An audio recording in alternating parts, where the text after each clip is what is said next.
లేని దేవునికి స్తోత్రాలు స్తుతులు తెలియపరుస్తూ ఆరాధనకి చేరువచ్చిన నా సహోదరి సహోదరుని మీ అందరికీ మరొకసారి క్రీస్తునామమున హృదయపూర్వక వందనాలండి. విలువైన దేవుని సంగతులు పరిశుద్ధ గ్రంథం నుంచి మనం నేర్చుకుందాం. పిల్లలు సైలెంట్గా ఉండాలి. విలువైన దేవుని మాటలు వినే అవకాశాన్ని దేవుడు మనల్ని ప్రేమించి అనుగ్రహించారు కనుక ప్రార్థనతో వాక్య పరిచయలోనికి మనం వెళ్దాం. మన సైలెంట్లో పెట్టి ప్రార్థన. సర్వోన్నతుడు సర్వశక్తిమంతుడు పరమందాసుడు అయిన తండ్రి మీకు స్తోత్రాలు. ఈ ఆదివారం క్రీస్తు పునరుత్థాన దినముగా మిమ్మల్ని ఆత్మతోనూ సత్యముతోనూ ఆరాధించే అవకాశం ఇచ్చారు తండ్రి. ఆరాధనకు చేరువచ్చిన మమ్మల్ని అందరినీ జ్ఞాపకం చేసుకోండి. నిరంతరము తండ్రి మిమ్మల్ని యథార్థంగా ఆరాధించే వారికి మమ్మల్ని ఉంచండి. మరి తండ్రి నిరంతరం మీరు ఆరాధనకు స్తుతులకు పాత్రుడు. అటువంటి గొప్ప దేవుడు అయిన మిమ్మల్ని తండ్రి ఆరాధించగలిగిన అవకాశాన్ని మాకు ఇచ్చారు. చేరువచ్చిన మమ్మల్ని అందరినీ జ్ఞాపకం చేసుకోండి. మీ వాక్యములోనికి వెళుతుండగా పరిపూర్ణమైన హృదయాలు మాకు ఇవ్వండి. నేను చెప్పే వాక్య ప్రకారంగా నడుచుకుంటూ వాక్యానుసారంగా జీవిస్తూ వర్ధిల్లే భాగ్యాలు మాకు దయచేయమని వినుచున్న మాకందరికీ మీ వాక్యం వినగలిగిన చెవులు గ్రహించే హృదయాలు ఇవ్వండి. చెప్తున్న నన్నును కూడా తండ్రి బలపరిచి మీ పరిశుద్ధాత్మ సహాయమును మీ జ్ఞానమును మాకు అనుగ్రహించి బలపరచమని ఆయా చోట్ల ఆయా ప్రాంతాల్లోని మీ వాక్యాన్ని ఎంతో శ్రద్ధగా వింటున్న లైవ్ ద్వారా ప్రతి కుటుంబాన్ని ప్రతి సహోదరి సహోదరులను దీవించమని యేసుక్రీస్తు పరిశుద్ధ నామని ప్రార్థన అడుగుచున్నామా తండ్రి, ఆమేన్. విలువైన దేవుని సంగతులు పరిశుద్ధ గ్రంథం నుంచి మనం నేర్చుకుంటాం. దేవుడు మనల్ని ప్రేమించి మనకిచ్చిన అవకాశం గొప్పది గనక దేవుని మనం నిత్యము ఆరాధించేవారమై ఉన్నాం. దేవుని నిత్యము మనం ఆరాధించాలి. ఆరాధనకి దేవుడు పాత్రుడు. అది మనం గుర్తించుకోవాల్సిన అవసరత మనందరి మీద ఉంది. కాబట్టి ఆరాధనకు పాత్రుడైన దేవుణ్ణి ఆరాధించడానికి మనం ఎప్పుడు కూడా యథార్థవంతులుగా ఉండాలని యేసు ప్రభు చెప్పాడు. ఒక మాట మీకు చూపిస్తాను. యోహాను సువార్త 4వ అధ్యాయం. యోహాను సువార్త 4వ అధ్యాయం 23-24 వచనాలు చదువుతాం. అయితే యథార్థముగా ఆరాధించువారు ఆత్మతోను సత్యముతోను తండ్రిని ఆరాధించు కాలం వస్తుందని ఆయన భూమి మీద ఉండగా చెప్పాడు. కానీ ఎలా ఆరాధించాలట? ఆత్మతోను సత్యముతోను తండ్రి అయిన దేవుణ్ణి ఆరాధించాలి. ఆరాధించే వ్యక్తి ఎలా ఉండాలి అమ్మా? ఆరాధించే వ్యక్తి ఎలా ఉండాలి? యథార్థంగా ఉండాలి. అదేనా అక్కడ చెప్తా చూడండి. అయితే యథార్థముగా ఆరాధించువారు అంటే ఒక విశ్వాసి సృష్టికర్త అయిన దేవుణ్ణి ఎలా ఆరాధించాలట? యథార్థంగా ఆరాధించాలి. అంటే దాని అర్థం ఆరాధింపబడుతున్న దేవుడు ఆత్మతో సత్యముతో ఆరాధింపబడుతుంటే ఆరాధించే ఒక విశ్వాసి ఎలా ఉండాలని తెలుసా? యథార్థంగా ఉండాలి. ఒక మాట మీకు చూపిస్తాను. యథార్థత అంటే ఏమా? యథార్థత అంటే ఒకసారి యోబు గ్రంథంలోనికి మనం వెళతాం. యోబు గ్రంథంలోనికి మనం వెళతాం. 2వ అధ్యాయం యోబు గ్రంథం తీసారా? 9వ వచనాన్ని ఒకసారి మనం చదువుదాం. అతని భార్య అంటే యోబు భార్య వచ్చి యోబుతో అంటుందట, ఏమని? నీవు ఇంకను యథార్థత వదలకయుందువా? మీకు అర్థమవుతున్నా? నువ్వు ఇంకా యథార్థతను వదలక ఎలా వదులుతలేదు యథార్థత అంటే ఎన్ని కార్యాలు చేసినా, మీకు అర్థమవుతుందా? ఎన్ని అవమానాలు చేసినా కానీ యోబు ఏం చేస్తలేదంటే తెలుసా? దేవుణ్ణి విడిచిపెడతలేదు. అవునంటారు కాదంటారు? సమస్తమును కోల్పోయాడు. ఎవరో? యోబు. అవునా? దేవుడు ఎంత హెచ్చించాడో అవన్నీ తీసేశాడు. ఎవరికే? యోబుకి. అయినా సరే దేవుణ్ణి ఏం చేయలేదంట? విడిచిపెట్టల. అదే యథార్థత. అవునంటారు కాదంటారా? ఆరోగ్యం లేకపోయినా, ఆస్తి లేకపోయినా, కుటుంబం లేకపోయినా సరే, తనకున్న మందలన్నీ కోల్పోయినా సరే యోబు దేవుణ్ణి ఏం చేయలేదంట? విడిచిపెట్టలేదు. అందుకని భార్య అంటుంది, ఇంకా యథార్థత వదలక యుందు అంటే అర్థం ఏంటి అమ్మా? యథార్థత వదలకయుందువా అంటే అర్థం ఏంటి? దేవుణ్ణి వదిలేమని చెప్తుంది. ఎవరో యోబు యొక్క భార్య. ఎందుకు వదిలేయమంటుంది? అమ్మా, ఆవిడనే మాటలో కూడా న్యాయం ఉంది. ఎందుకు వదిలేయమంటుంది? ఏం చేశాడు దేవుడు నీకు? అవునా? ఏం ఉంచాడు దేవుడు నీకు? కారణం ఏంటంటే వీరు దేవుడిని నమ్మినంత చోపు ఎంతో గొప్ప స్థితిలో దేవుడు పెట్టాడు, ఉన్నత స్థితిలో దేవుడు పెట్టాడు. ఒక్క విషయం మనం ఆలోచిస్తే అవన్నీ పోగానే, అవన్నీ దేవుడు తీసేయగానే ఏమనుకుంటుంది అమ్మా? ఏమనుకుంటుంది భార్య? ఇంక దేవుని నమ్మునా వేస్ట్, దేవుని కలుగున్నా వేస్ట్. అంతేనా భార్య మాట్లాడేది? అదంతా వృధా అనుకుంటుంది. కానీ యోబు అంటున్నాడు, అక్కడ మాట చెప్తున్నాడు చూడండి. ఇంకను యథార్థతను వదలక యుందువా, దేవుని దూషించి. అది నీకేమైనా శరణం ఉన్నదంటే నువ్వు మరణించడమే. ఆ మరణానికి ముందు ఏం చేయమంటుంది? ఎలాగైనా మరణం వస్తుంది. ఈ చావు బ్రతుకుల్లో నిన్ని పరిస్థితులు పెట్టిన దేవుణ్ణి దూషించి చచ్చిపో. అవునా? దేవుణ్ణి తిట్టి చనిపో అని యోబు భార్య మాట్లాడుతుంటే యోబు ఇప్పుడు చెప్తున్నాడు చూడండి. మనం అందుకు అతడు మూర్ఖురాలు మాట్లాడినట్లు. దాని అర్థం ఏంటి అమ్మా?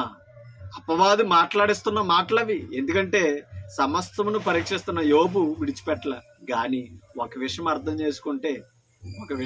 చేసుకుంటే యోబు భార్యను గద్దించి దేవుణ్ణి ఏం చేస్తున్నాడు తెలుసా? హెచ్చిస్తున్నాడు. అవునా? అప్పుడు కూడా దేవుణ్ణి విడిచిపెట్టలేదు యోబు. అందుకని అంటున్నాడు ఆ మాట. ఏమని తెలుసా? అందుకు అతడు మూర్ఖురాలు మాట్లాడినట్లు నీవు మాట్లాడుచున్నావు. మనము దేవుని వలన మేలు అనుభవించుదుమా, కీడు అనుభవింప. అంటే దాని అర్థం ఏంటి? అన్ని ఇచ్చినప్పుడు ఏం చేశారు అమ్మా? మేలు అనుభవించారు. అంటే సుఖపడ్డారు, హ్యాపీగా ఉన్నారు. కష్టం రాగానే, శోధన రాగానే, నాకు అర్థమవుతుందా? అన్ని దూరం అవ్వగానే ఇంకా దేవుడితో పని లేదనుకునే పరిస్థితులు ఇవాళ చాలా కుటుంబాలు అలాగే ఉన్నాయండి. ఒక యజమానుడు విశ్వాసంతో ఉంటే ఆయన్ని ఎలా పడగొట్టాలనుకుంటారు తప్పగానే ఆయన నిలబెట్టి ఎలా కాపాడాలని అనుకోరు. ఇవాళ యోబు ద్వారా కుటుంబం నేర్చుకోవాల్సింది అదే. మన కుటుంబంలో ఉన్న విశ్వాసులకు సహకారంగా ఉంటున్నామా, లేదంటే సమస్యగా ఉంటున్నామా? మనం ఆలోచించుకోవాల్సిన అవసరత ఉంది. సమస్యగా ఉన్నామా? దేవుణ్ణి ఆరాధించడంలో వెనకబడి ఉన్నామా? ఆరాధించే వ్యక్తిని ఆటంకపరుస్తున్నామా? మనం ఎవరో తెలుసా? యథార్థవంతులము కాదు. యథార్థవంతులు ఎవరంటే దేవుని కలిగి ఉన్నవారు, దేవుని పనికి సహకరించేవారే యథార్థవంతులు.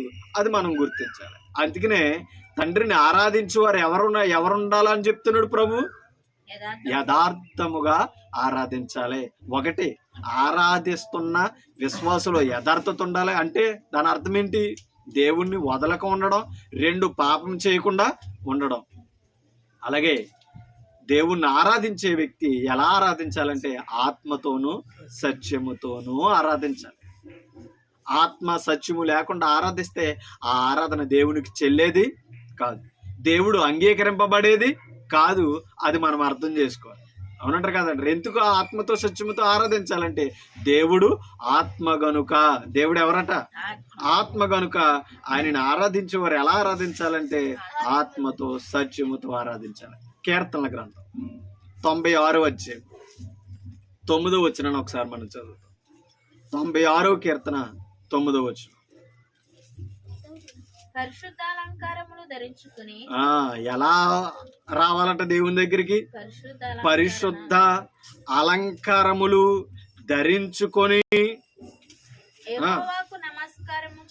ఆ దేవునికి నమస్కరించడం అంటే పూజించడం, ఆరాధించడం. ఓకేనా? అందుకనే ఎలా అలంకరించుకోవాలట? పరిశుద్ధ అలంకారాలు. అంటే ఒక మాట మనం అర్థం చేసుకోవాలి. ఇప్పుడు దేవుని దగ్గరికి ఎలా వచ్చాం? మంచి వస్త్రాలు వేసుకొని, అవునా? మంచి లక్షణంగా మనం ఏమయ్యాం? రెడీ అయ్యి దేవుని సన్నిధికి వచ్చాం. ఇది మనకు నచ్చినది, అవునా కాదా? మనకిష్టమైనది. కానీ దేవునికి ఇష్టమైనది ఏదంట? పరిశుద్ధ అలంకారాలు. పరిశుద్ధ అలంకారాలు అంటే అర్థం ఏంటి? నీతి, యథార్థత, పరిశుద్ధత, పవిత్రత, ఇవన్నీ మనం కలిగి పరిశుద్ధంగా పరిశుద్ధ అలంకారాలతో మనం ఏం చేయాలంట? అలంకరించుకోవాలి. పరిశుద్ధ అలంకారములతో చూడండి, పరిశుద్ధ అలంకారములు ధరించుకుని యెహోవాకు నమస్కారం చేయుడి సర్వభూజనులారా, ఆయన సన్నిధిని వణుకుడి. ఎందుకు తెలుసా? ఆయన ఆత్మస్వరూపుడు, ఆయన పరిశుద్ధుడైన దేవుడు గనక ఆయన సన్నిధిని ఏం చేయాలంట? పరిశుద్ధులు ఎప్పుడు వనకాలే? పరిశుద్ధ అలంకారాలు ధరించుకుని పరిశుద్ధంగా ఉన్నా మనం ఏం చేయాలంట? వనకాలట. కానీ దేవుని దగ్గర గర్విష్ఠులుగా మనం ఉండకూడదు. దేవుని దగ్గర అతిశయ పరులుగా మనం ఉండకూడదు. ఎలా ఉండాలంట? వనకాలి. ఆయన సన్నిధిని భయపడాలి. అలా మనం ఉండాలట. ఓకేనా? ఆయన సన్నిధిని మనం ఎలా ఉండాలట? పరిశుద్ధ అలంకారాలు ధరించుకొని ఆయనను ఆరాధించేవారుగాను ఆయన్ని సేవించేవారుగాను ఉండాలి. మొదటి దినవృత్తాంతముల గ్రంథం 16వ అధ్యాయం 29వ వచనం. మొదటి దినవృత్తాంతముల గ్రంథము 16వ అధ్యాయం 29వ వచనం.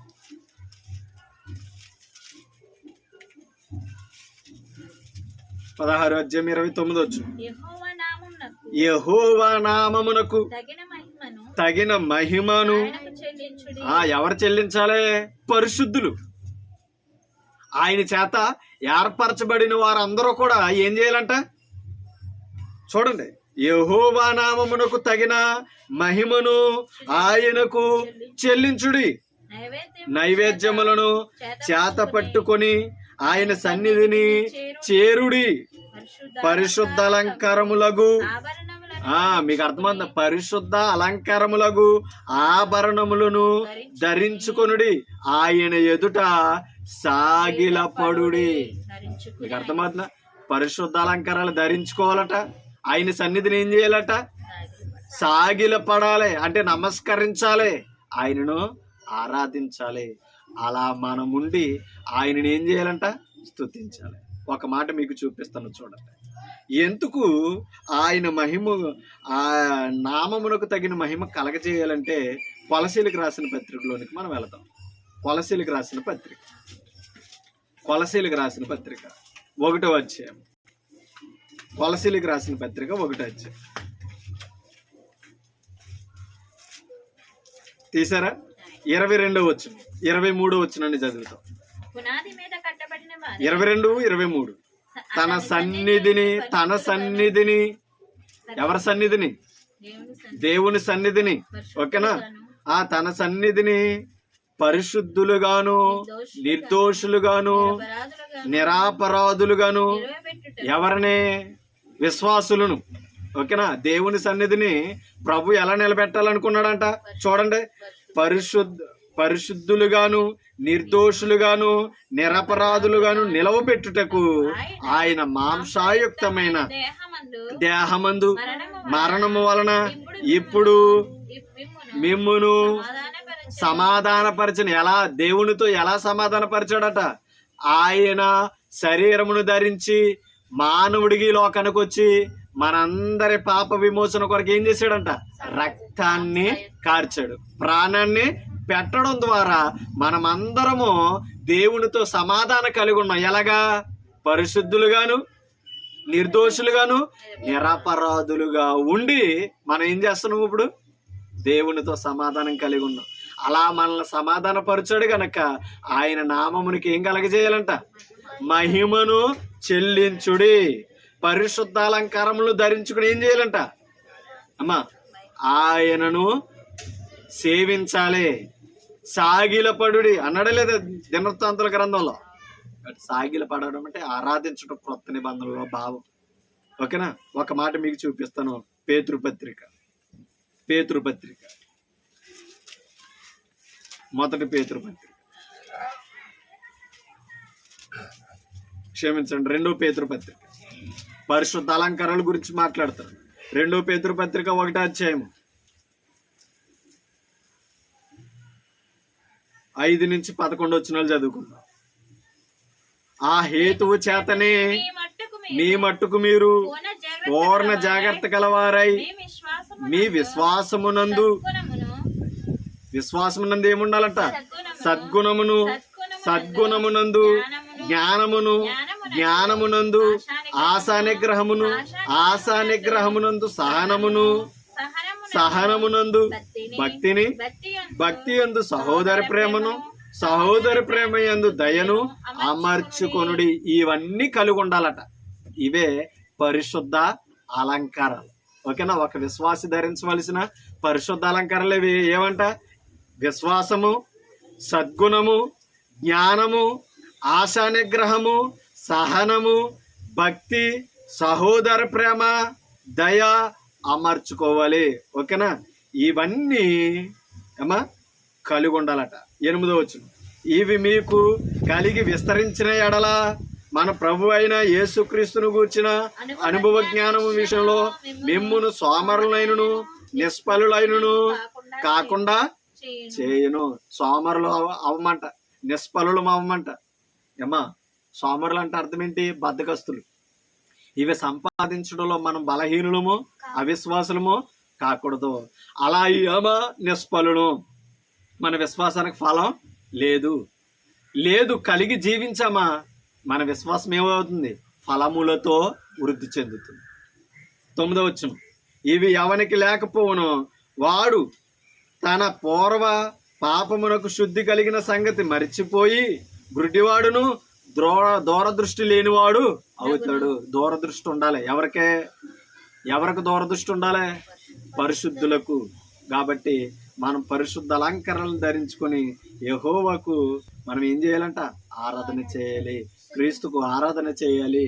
పరిశుద్ధులుగా మనం ఆయనని ఆరాధించాలి, సేవించాలి. ఆయన సన్నిధిని మనం ఏమవ్వాలి తెలుసా? సిద్ధపడాలి, వనకాలి, సాగిలా పడాలి.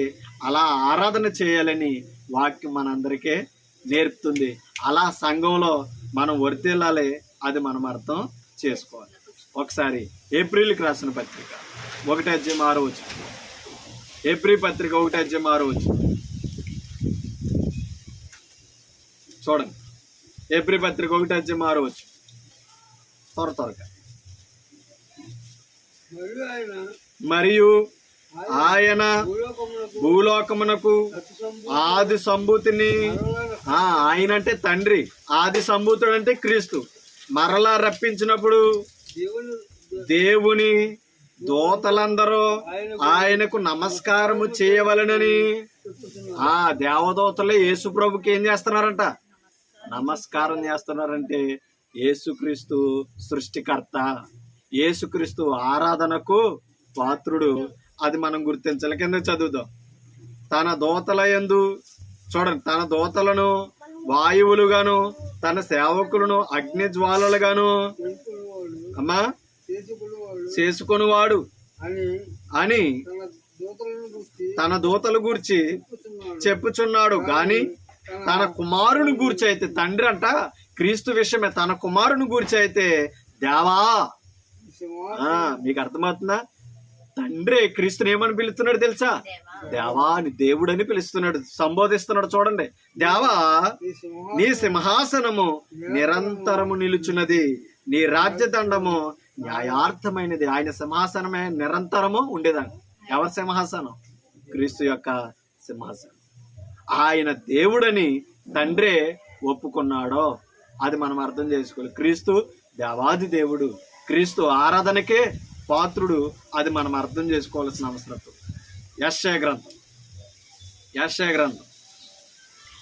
6:3 యెషయా గ్రంథం 6:3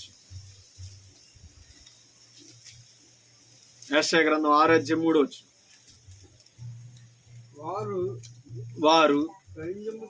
వారు అంటే దేవదూతలు అన్నమాట. సైన్యములకు అధిపతియగు యెహోవా పరిశుద్ధుడు, పరిశుద్ధుడు, పరిశుద్ధుడని ముమ్మారు సర్వలోకము ఆయన మహిమతో నిండి ఉన్నదని గొప్ప శబ్దముతో గాన ప్రతి గానములు చేస్తూ ఆయన్ని ఆరాధిస్తున్నారు. పరిశుద్ధుడు, పరిశుద్ధుడు, పరిశుద్ధుడు అంటే తండ్రి, కుమార, పరిశుద్ధాత్మని నిరంతరము దేవదూతలు పరలోకలు ఏం చేస్తున్నారో తెలుసా? ఆరాధిస్తున్నారు. తండ్రి ఆరాధనకు పాత్రుడు, కుమారుడు ఆరాధనకు పాత్రుడు, క్రీస్తు ఆరాధనకు, పరిశుద్ధాత్ముడు ఆరాధనకు పాత్రుడు. ఎందుకు తెలుసా? వారు దేవత్వంలో భాగమై ఉన్నారు. దేవుని వలె ఆత్మస్వరూపులు, సృష్టి నిర్మాణంలో వారు ఏకమై తండ్రితో ఉన్నారు.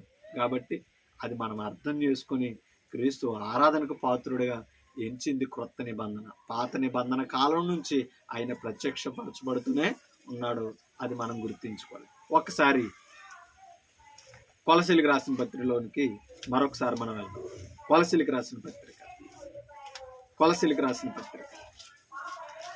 అదే 1వ అధ్యాయము ఇవాళ 23 వచ్చిన చదువుదాం. ఇప్పుడు 23 వచ్చి 1:20. ఎక్కడ కట్టాడంటే క్రీస్తు మనల్ని పునాది మీద కట్టబడిన వారై ఎలా ఉండాలట? స్థిరముగా ఉండి మీరు విన్నట్టు ఆకాశము క్రింద ఉన్న సమస్త సృష్టికి ప్రకటింపబడినట్టు నైనా ఈ సువార్త వలన కలుగు నిరీక్షణ నుండి తొలగిపోక విశ్వాసమందు నిలిచిండి నెడల ఇది మీకు కలుగును. పౌలను నేను ఆ సువార్తకు పరిచారకుడునై ఉన్నాను. ఆ సంఘానికి క్రీస్తుకు పరిచారకులు అపోస్తలుడు. మనల్ని ఎక్కడ కట్టారట? పునాది మీద కట్టాడట. ఎలా కట్టాడంట? పరిశుద్ధులుగాను, నిర్దోషులుగాను, నిరాపరాధులుగాను మనల్ని ఆయన రక్తంలో కడిగి తీర్చి మనల్ని ఎక్కడ కట్టాడంట? సంఘం అనే పునాది మీద ఆయన కట్టాడు. మీకు అర్థమవుతుందా? అక్కడ కట్టబడ్డం మనం స్థిరముగా మనం నిలవాలి. ఒకసారి 2వ అధ్యాయం 6వ వచనం. కావున మీరు ప్రభు అయిన క్రీస్తు యేసును అంగీకరించిన విధముగా ఆయన యందు వేరు పారచబడిన వారై ఇంటి వలె క్రీస్తులో మనం ఏమవుతున్నామంటే దేవుని ఇంటి వలె కట్టబడుస్తూ మీరు నేర్చుకునే ప్రకారముగా విశ్వాసమందు స్థిరపరచబడుతూ. విశ్వాసమందు ఎలా ఉండాలంట? స్థిరులుగా ఉండాలి. స్థిరపరచబడుచు కృతజ్ఞతాస్తుతులు చెల్లించుటందు విస్తరించుచు ఆయన యందు, చూడండి, ఆయన యందుండి నడుచుకుని. ఎవరి యందు ఉండాలి? క్రీస్తు నందుండి నడుచుకోవాలి. 9వ వచనం. ఎలయనగా దేవత్వం యొక్క సర్వ పరిపూర్ణత శరీరముగా అంటే సంఘము. ఓకేనా?